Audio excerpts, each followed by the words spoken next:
es atacar fuertemente al delito, atacar la problemática del delito, y desde el punto de vista, por supuesto que sistémico, académico, profesional, llevando soluciones prácticas al Estado para que tenga los instrumentos adecuados, para poder combatir el delito, ese flagelo terrible de un país y especialmente de la vida democrática de un país, ¿no? Donde tantos costos tienen vida, costos económicos también, que va generando mucha inestabilidad. Está con nosotros el diputado. Bienvenido, diputado. Muchísimas gracias por estar en nuestro programa y bueno, atendernos a esta propuesta periodística. Bueno, encantado. Es la obligación, así que adelante nomás. Usted habló en esa nota, estaba repasando una nota del 14 de noviembre del año 2019, donde hace planteo de su vocación como futuro diputado en aquel entonces, bueno, ahora ya diputado, y son temas que son totalmente vigentes. Yo le decía a los oyentes, claro, corrió agua, ¿no? Debajo del puente, hay temas que seguramente se fueron viendo, policía, fiscalía, código del proceso penal, cárceles y menores infractores, 5 áreas fundamentales a abordar, pero de un punto de vista sistemático. ¿Qué quiere decir esto? Sí, empezando que todos los temas que usted enumeró que siguen en vigencia las dificultades en todos ellos, este nuevo gobierno ha intentado a través de la LUC un cambio de timón para todos los temas que usted enumeró. Menores infractores, cárceles para adultos infractores, código de proceso penal, legislación de policía. Todo eso estuvo en la LUC, que hoy está siendo cuestionada. Muchos de los artículos de la LUC están siendo, o se desea, someterlos a referéndum para derogarlos. ¿Por dónde empezar el tema? Como siempre, es enorme. Yo lo empezaría del punto de vista ideológico, todos estos temas. Si vivimos en un país donde, por ejemplo, hoy, toda la casi mitad del país que representan las fuerzas de oposición quieren derogar, por ejemplo, el artículo 86 de la LUC, que es el artículo que obliga a que los femicidas y otros homicidas de delitos muy especialmente agravados sobre fuerzas policiales y demás, la LUC lo que procura es que esas personas cumplan la totalidad de la condena. Bien. Puesta entonces la LUC en funcionamiento, la cuestionan y dicen, queremos derogar el artículo 86 de la LUC. Es decir, desean que los femicidas, me voy a apoyar más que nada en los femicidas porque han sido la piedra angular de los movimientos feministas. La bandera. La bandera, deseando permanentemente y con lógica también, que esas estructuras que ellas denominan patriarcales, de abuso sistémico, sean abolidas. Bueno, si queremos abolir justamente ese maltrato a la mujer que es verdad, existe en la sociedad, que termina en homicidios, y cuando decimos que a los homicidas de mujeres queremos que cumplan toda la condena y vienen las propias mujeres, como los movimientos feministas, y dicen, no, ahora te queremos derogar el artículo. Pero entonces uno dice, ¿estamos locos? Me permito citar el gracejo popular, yo no voy a citar ese dicho, pero hay un dicho que dice que en determinadas circunstancias se queja y en otras determinadas circunstancias llora. No puede ser. Tenemos ahí un problema ideológico. Hay uruguayos que no quieren limitar a los delincuentes sus derechos. Entonces ahora, en estos últimos días estuve bastante prolífero con los tweets y estaba reflexionando con algunos de los que me escriben, que lamentablemente insultan a granel. Yo ahora estoy en una campaña pero no insulto, no bloqueo a nadie, no bloqueo y contesto los insultos. Me encanta que insulten porque es una forma de razonar con ese individuo que se pone irracional, que busca nada más que en el insulto la salida de sus ideas.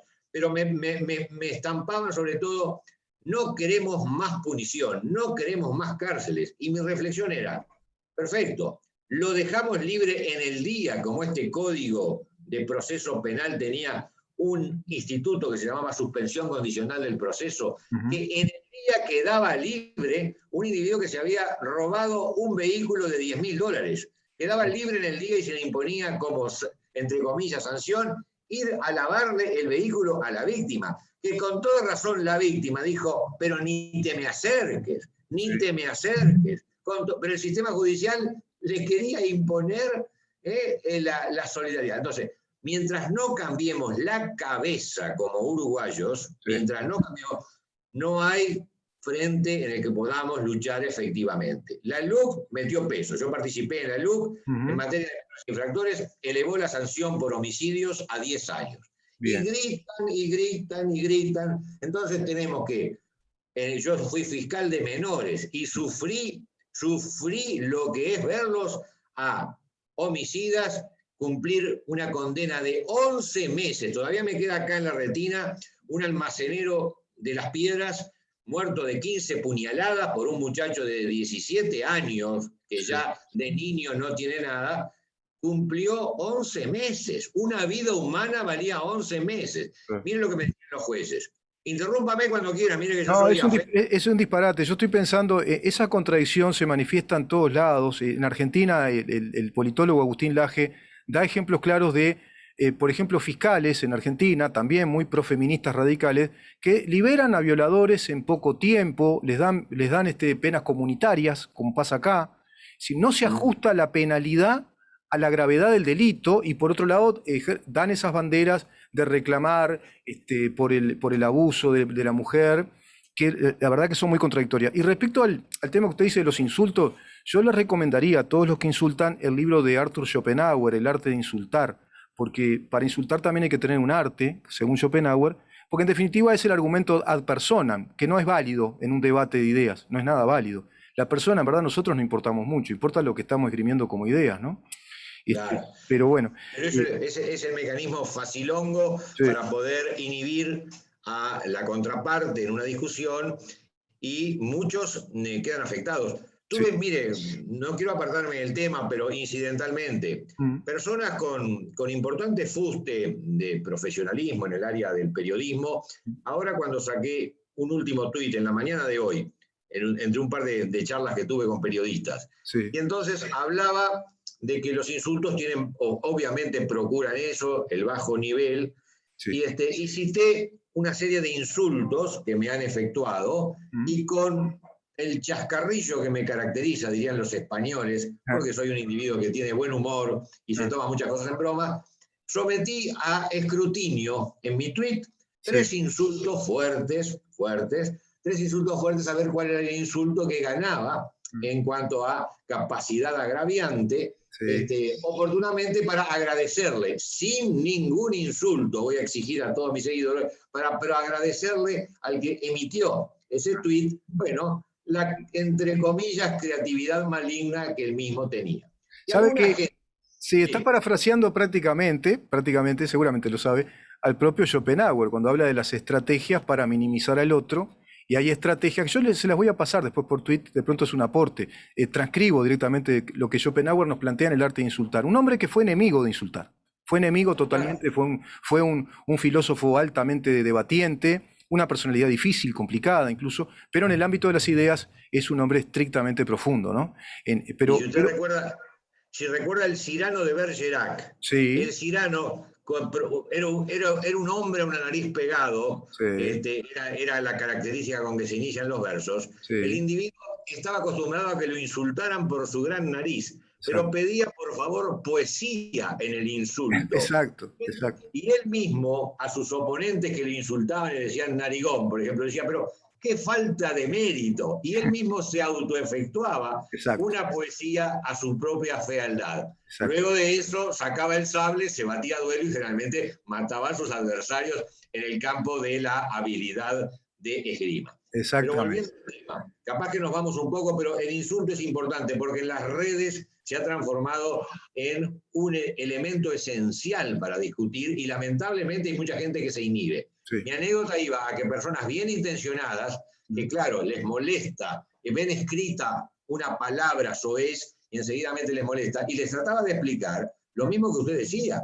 Hay que responder frente a ese agravio que está diezmando las redes, hay que responder con altura, enfrentar el insulto, contestar el insulto, y de esa forma le vamos quitando esa posibilidad que el agraviante siente como que tiene un arma de fuego en su tweet. Le quitamos las balas a esa, lo desmitificamos, y como sucede con los fantasmas o con aquellas películas de Drácula, una vez que usted prende la luz, se diluye el peligro, porque la luz quita potencialidad agraviante. Totalmente. Me fui. No, pero es así. Bueno, hablando de rapiña dialéctica, en definitiva son rapiñeros, ¿no? Vienen, hacen la rapiña, violentan al otro y si el otro se amedrenta, queda ahí opacado, minimizado, que es lo que busca el insulto, como bien lo dice usted. Ahora, respecto al tema justamente penal, y hablando de la LUC, es un tema que venimos tratando en profundidad con el doctor Dapkevicius, que nos va a renglón, bueno, dando las pautas de lo que la LUC establece en esos 135 artículos que se pretenden impugnar por la vía directa del referéndum. Y uno de esos temas es también la legítima defensa presunta de la policía, un tema muy importante al que apelar. No sé el artículo de la legítima defensa toca varios puntos.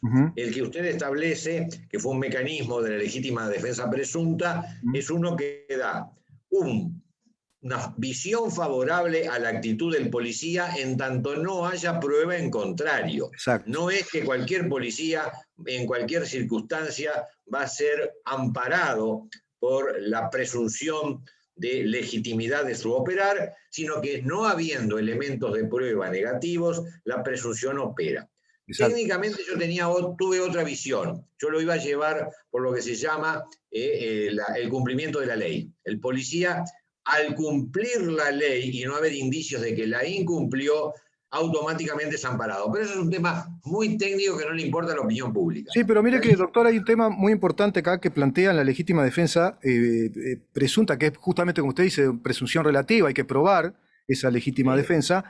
Habla de razonabilidad en el procedimiento de la defensa, proporcionalidad, es decir, si el tipo viene con un cuchillo, usted no puede salir con una beretta 9 milímetros y tirarle 9 balazos en el medio del pecho. Y no agresión. Ojo, ahí discrepo un poco. Sí. Si se viene con y la no agresión, ¿no? La no agresión del defendido, digamos. No, ya sé, pero cuidado, ese es otro tema técnico, pero cuidado con suponer que incluso con una baldosa, una posibilidad no es capaz de provocar la muerte de su oponente. Yo tuve casos donde personas con una corpulencia, que eso también hay que medirlo, con una corpulencia enorme frente a otra persona de escasas capacidades físicas, con una baldosa se le vino arriba, el otro se defendió con un arma de fuego, y yo sostuve que había legítima defensa, porque un baldosazo dado por un señor de 1,90 m no es lo mismo que yo soy bajo, mido unos 70, y no es lo mismo que dado por una señora de 80 años. Bueno, hay que medir todas las situaciones. Pero ¿sabe lo que la legítima defensa lo que amplía? Es los casos en donde no solamente está en peligro la vida, sino que están en peligro otros derechos. Eso ya estaba en el mismo Código Penal, pero nadie lo respetaba. Ningún juez y muy pocos fiscales hacíamos lugar a que defender otros derechos con violencia, con racionalidad, claro está, tiene que estar amparado en la legítima defensa. Y yo pongo siempre el ejemplo, porque me critican también nuevamente esas superficialidades. Solo la vida puede ser defendida con violencia. Y yo digo, y la libertad sexual, la integridad sexual de una mujer, no tiene derecho a defenderla con violencia, la están violando, la quieren violar, la mujer se defiende con violencia, ¿y qué? La vamos a culpar de que el violador no me quería matar, me quería violar nomás. Entonces, señora, perdón, no la quería matar, solamente la quería violar. Entonces, señora, no tiene derecho a ejercitar violencia contra ese violador.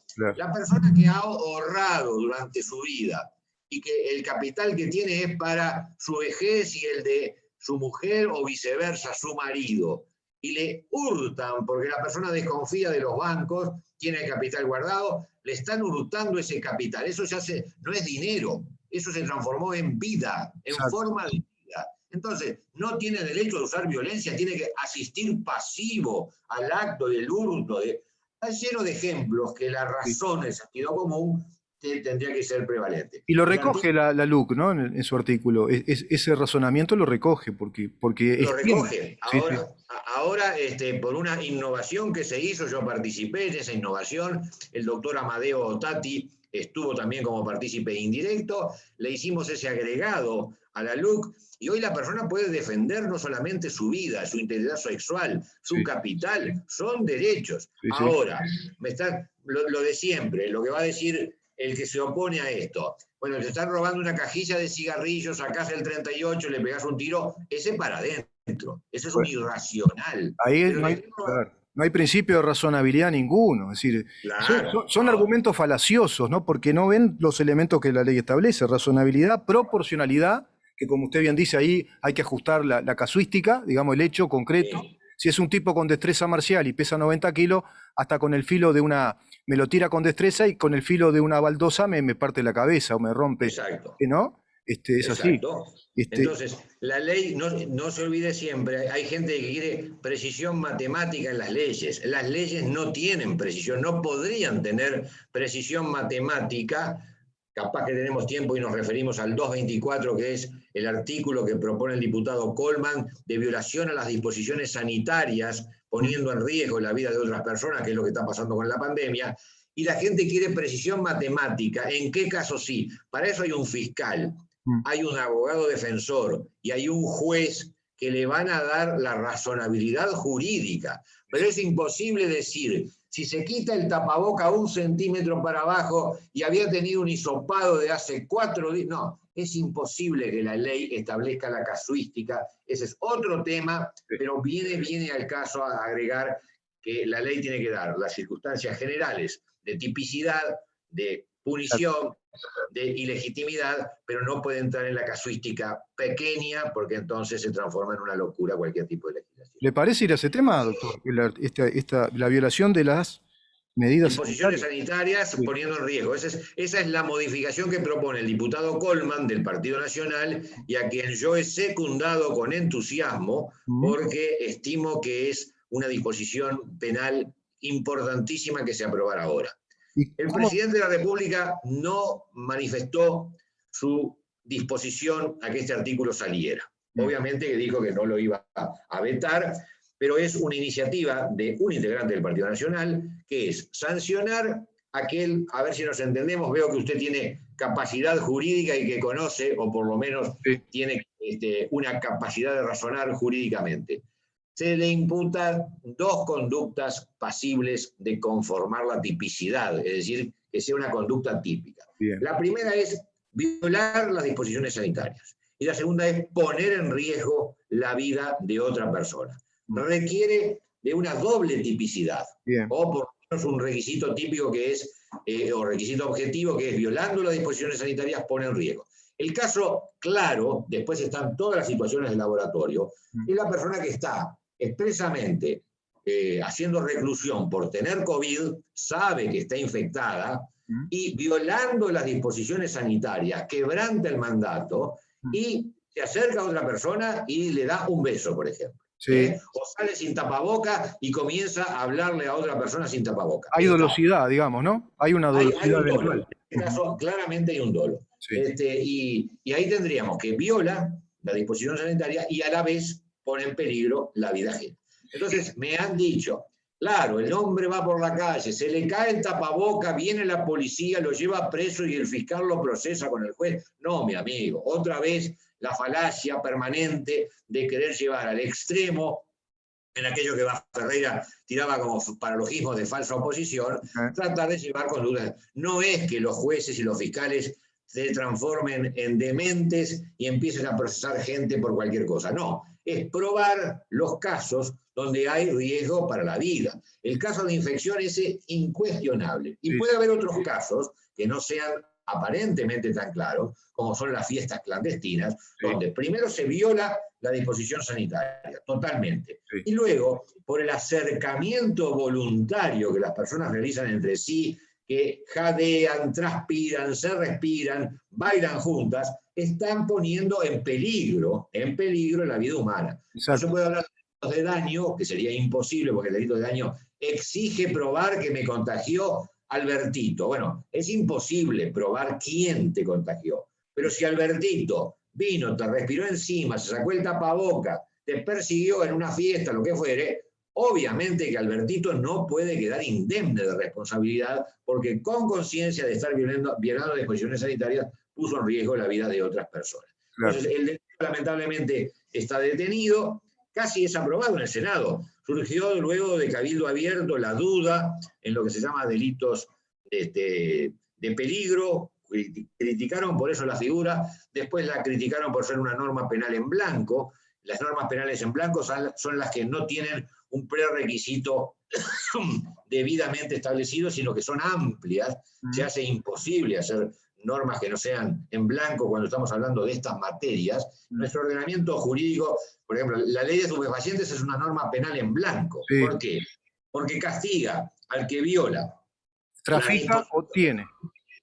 Sí, ¿no? Pero la lista de todos los estupefacientes no está en la ley. No, no Son está, listas en Estados Unidos, en Viena, porque una es de Nueva York, la otra es europea. Entonces se cambian los estupefacientes y pueden ser las personas condenadas por estupefacientes que hace un año no estaban y ahora sí ingresaron. Sí. Pero más allá de los tecnicismos, yo creo que esa norma habría que aprobarla. Estamos en un momento complejo, la pandemia lamentablemente no sabemos en qué momento va a finalizar y estamos con contagios diarios. Sí. De gente absolutamente inconsciente, gente irresponsable que todos lo vemos. Acá en Montevideo, por lo menos, ahora yo miro a la calle y la mitad de los que caminan sin barbijo. Y cuidado, usted me dirá, están al aire. Sí, pero lo para otro vecino para preguntarle cuál es la calle fulana de tal, y comienza una conversación a medio metro de distancia, que si no se usa el barbijo, se corre un riesgo mayor al que la persona que lo tiene y que lo usa. Eso que usted dice, yo lo veo seguido, doctor, cuando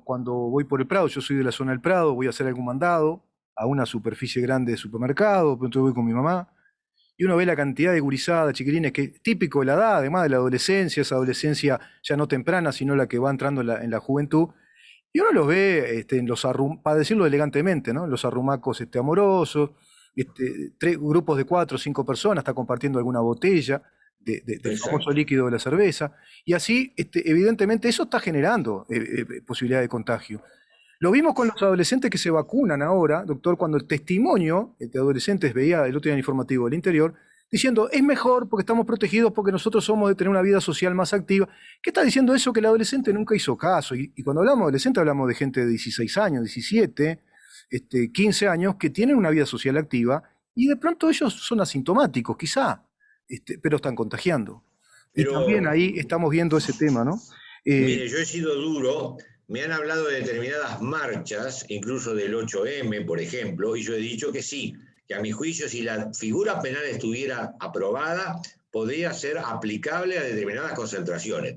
Pero inmediatamente, porque lo ideológico está siempre presente en esas cosas, he dicho, pero asimismo pediría la misma responsabilidad penal por las personas que concurren a veces a ciertos restaurantes que están hacinadas adentro de un restaurante y que el dueño, pobrecito, con la pandemia obviamente un día que vende, pero que el dueño no toma las medidas para evitar aquello. Yo pediría la misma responsabilidad. Inclusive he hecho una apuesta dura, y que me perdone Monseñor, pero Sturla, al haber venido a una situación de hisopado, que a la larga después le dio un positivo, y haber ido a el velorio del ministro Larrañaga, a mi juicio es una conducta también que podría ser pasible de responsabilidad. No lo es porque no tenemos la norma. Claro. No lo es porque no tenemos la norma. Así que cuando me preguntan, no es solamente que caigan unos, que caigan todos para generar en el país una responsabilidad que mire que las leyes penales generan responsabilidad como genera que la Intendencia le quite la libreta por manejar alcoholizado. Totalmente. ¿Sabe cómo aprende? El cristiano uruguayo sabe cómo aprende inmediatamente. Totalmente, es así, doctor. Es a través de la ley que hay que también disciplinar y educar. Es así. La palabra disciplinar sé que a muchos ya no les va a gustar porque hay un componente ideológico muy hegemónico, muy fuerte en el mundo, ¿no? En la región y en el país. Sí, pero hay que cambiar esa tontería. Hay que cambiar. Es como el individuo que lo abandonó la novia y entonces le dicen la palabra amor y el individuo empieza a agarrar los tortazos a todos los que tienen alrededor. No puede ser. Eso es una inmadurez total. La palabra disciplina obviamente se asocia a la dictadura en nuestro país, pero lamento informar a todos los que nos estén escuchando que la palabra disciplina viene desde que el hombre es hombre, la palabra ley viene desde que el hombre vive en comunidad, si no se hace imposible convivir. Y empezamos con los temas de la delincuencia, y yo le decía que en la base de todo eso hay una filosofía, una ideología que no respeta al prójimo, que no respeta el cumplimiento de la ley, y entonces vivimos en esa situación de que da lo mismo que sea cura, colchonero, rey de bastos, cara dura o polizón, como decía Discépolo. Totalmente. Un país muy, muy en broma tenemos. Doctor, yo le agradezco un montón esta nota y si le parece la podríamos seguir el viernes que viene puntualizando algunos aspectos de todo esto, este Estado de Derecho tan cambalachesco, ¿no? Como usted lo acaba de decir. No sé Es por qué complicado. no sé por qué me inspira el tango, sé que usted más bien es más hacia la música clásica, creo. Pero recuerdo No, una no, no, palabra no, para cerrar no. la nota. Tango, El, tango para mí es clásica. Tango para mí a esta altura es clásica. el tango tiene una palabra preciosa, que es un tango además, que se llama farabute. Ese tango Es, lo compone un vendedor de diarios uruguayo, Antonio Cassiani. Y farabute, que viene de farabuti, o farabuto en italiano, quiere decir el fanfarrón, ¿no? El que alardea, y sí, alardea ser el sí. mensajero de algo importante. Como vemos muchos mensajeros que alardean su mensaje ideologizado, y creo que también es aplicable en todo esto que hablamos a tantos farabutes, empezar también a la gente decirle cuáles son los farabutes y cuáles no, los que alardean, los que se creen mensajeros, pero que en definitiva, como dice la letra, no nacieron para cafillo. La letra de tango tiene, Son residuos de un arrabal, ¿no? algunas son terribles porque denominan un machismo, un patriarcado que obviamente es de época, pero otras son maravillosas, pero maravillosas en la profundidad humana que la tiene. Bueno, mire, el viernes que viene, si estoy disponible, porque el problema es que ahora estoy un poquito recargado, Mm. un placer conversar con usted porque veo en usted un periodista que conoce y que no improvisa al momento de hacer su aporte en una conversación como tiene que ser esto. Así Muchísimas que gracias. encantado, encantado. Nos tenemos que contactar el día anterior a ver si ando con tiempo, pero si ando con tiempo, me gustaría perfectamente proseguir. Hay variadísimos temas en materia penal para poder hablar de ello, la situación de las cárceles, cantidad de otros artículos de la LUC, lo que es el tema de los menores infractores que nos quedaron en el tintero, simplemente acudí a las penas más graves. Y le termino con una anécdota. Mm. Un juez en materia de menores infractores, yo había pedido, el máximo son 5 años que teníamos hasta la LUC por los homicidios, le pedí 4 años por un homicidio terrible, aberrante. Y me dijo así, no te puedo dar 4 años porque ¿qué le doy al menor que mató a 2 si por haber matado a 1 te doy 4 cuando el máximo es 5? Bueno, Ese tipo de razón, bueno, pero ese tipo de razonamientos existían. Hoy la norma eleva a 10 años, para los adultos son 30, así que la norma eleva a 10 y me parece correcto sin perjuicio de que yo opinaba que debería elevar a 15. Pero por lo menos estamos haciendo camino con la LUC, cantidad de artículos y cantidad de otras contradicciones que capaz que le hablamos el viernes que viene. lo invito el viernes que viene, si es posible, doctor. Muchísimas gracias porque es un tema muy importante y su Bueno, colaboración importa. Gracias, buen fin de semana y estamos en contacto. Incluso conversamos con Silvana, su secretaria, si le parece. macanudo con ella. Un Ella es mi abrazo. mano derecha. Muy amable. Gracias igual, ¿eh? Igual, doctor. Nos vamos.